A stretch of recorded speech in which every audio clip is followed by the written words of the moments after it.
सिंह साहब यही चिल्ला रहे थे कि देखिए इकोनॉमी में तरक्की हो रही है इस देश में। मालूम नहीं था कि इस देश के लोगों की जेब काटी जा रही। और अंत में पता चला कि हमको जो नुकसान हुआ है वो कितना हुआ है। देश के लोगों के खून पसीने की कमाई का 70,000 करोड़ रुपया डूब गया इस शेयर बाजार।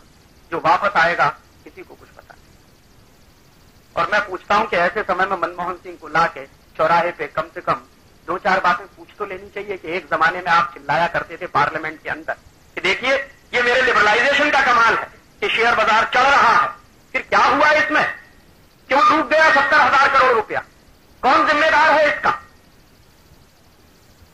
किसी की अकाउंटेबिलिटी बनती है कि नहीं इस देश में? किसी की अकाउंटेबिलिटी नहीं बनी।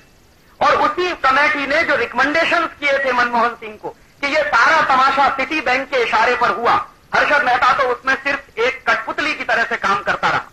ये मैं नहीं कहता, पार्लियामेंट्री कमेटी की फाइंडिंग्स है। और कमेटी ने ये रिकमेंडेशंस किए कि सिटी बैंक ऑफ इंडिया को हिंदुस्तान से बिस्तर बांध के भगा देने की जरूरत है। तो मनमोहन सिंह ने स्टेटमेंट किया कि नहीं, हम सिटी बैंक ऑफ इंडिया को अगर भगा देंगे तो गलत सिग्नल्स जाएंगे दुनिया में। माने चोर को चोर नहीं कह सकते हम, डकैत को डकैत नहीं कह सकते हम, क्योंकि हमारे सिग्नल्स गलत चले जाएंगे। कौन सा देश है ये, और कौन सा फाइनेंस मिनिस्टर इस देश को रूल करता है? दुनिया के किसी भी दूसरे देश में अगर अमेरिका में ही ये स्कैम हुआ होता, हिंदुस्तान की जगह अमेरिका को रखकर देखिए, और अमेरिका में ये स्कैम हुआ होता और काश स्टेट बैंक ऑफ इंडिया हमारा उसमें इन्वॉल्व होता, तो अमेरिकन सरकार ने 1 मिनट की देर नहीं की होती स्टेट बैंक ऑफ इंडिया को वहां से रवाना करने। ये हम पॉलिटिकल स्लेव कंट्री में रहते हुए मैं कह रहा हूं इस देश में कि सिटी बैंक ऑफ इंडिया के बारे में सारे सबूत होने के बावजूद इस देश में सिटी बैंक ऑफ इंडिया को हिंदुस्तान से नहीं भगाया गया, क्योंकि मनमोहन सिंह नहीं चाहता। और कभी कभी मैं ये आरोप करता हूं कि मनमोहन सिंह कोई मनमोहन सिंह नहीं है, वो अमेरिका का 101% एजेंट है इस देश, जिसने इस देश की इकोनॉमी को इतने बड़े लेवल पे ले जाके पटक दिया। और आपको मालूम है जो पैसा डूब गया उसकी वजह से जो रिसेशन है मार्केट में वो आज तक खत्म नहीं हो रहा। कितने कारखाने बंद हो गए इस देश में, हजारों प्रोडक्शन यूनिट्स इस देश में बंद हो गए क्योंकि उनका पैसा शेयर बाजार में लगा। मैं मेरे उत्तर प्रदेश के बारे में बात करता हूं।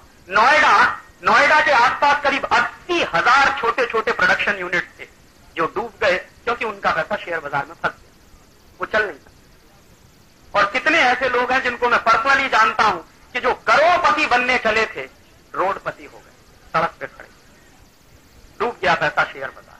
और ये जो डूबा हुआ पैसा है इसको वापस निकालने के लिए न मनमोहन सिंह के पास कोई तरकीब है, न चिदंबरम के पास कोई। कैसे आएगा ये पैसा? ये ग्लोबलाइजेशन नहीं हुआ, ये लिबरलाइजेशन नहीं हुआ, आपकी लूट हुई। लूट होने के तरीके बदलते रहते हैं। पहले ईस्ट इंडिया कंपनी आती थी, अंग्रेज आते थे तो बंदूक और तलवार के दम पे लूट कर ले जाते थे आगे। और अब तरीका बदल दिया है, ग्लोबलाइजेशन और लिबरलाइजेशन के नाम पर आते हैं और आपके देश से 70,000 करोड़ लूट कर ले जाते हैं और आप खामोशी के साथ बैठे बैठे देख रहे हैं। पता नहीं कब हर्षद मेहता को इस देश में फांसी की सजा मिलेगी, मुझे मालूम नहीं, पता नहीं कब मिलेगी।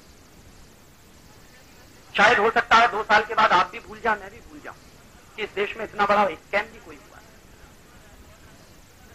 और आप देख लीजिए जब से ग्लोबलाइजेशन और लिबरलाइजेशन है तो ये स्कैम का ही हिस्सा, जिसको आप ग्लोबलाइजेशन कहते हैं वो स्कैम का ही एक दूसरा हिस्सा। जितने तेजी से ग्लोबलाइजेशन चला उतने तेजी से इस देश में घोटाले चले। 91 से 97 के बीच में जितने घोटाले हुए हैं उसमें पार्लियामेंट की फाइंडिंग्स है, मेरी फाइंडिंग्स नहीं, कि हिंदुस्तान के लोगों के खून पसीने की कमाई का 70,000 करोड़ डूब गया। ये वो कहते, तो 20,000 करोड़ आया और 70,000 करोड़ हमारा डूब गया। ये है ग्लोबलाइजेशन का असली पिक्चर। कोई पूंजी वहां से आ नहीं रही है, आपका लूट करके आपके देश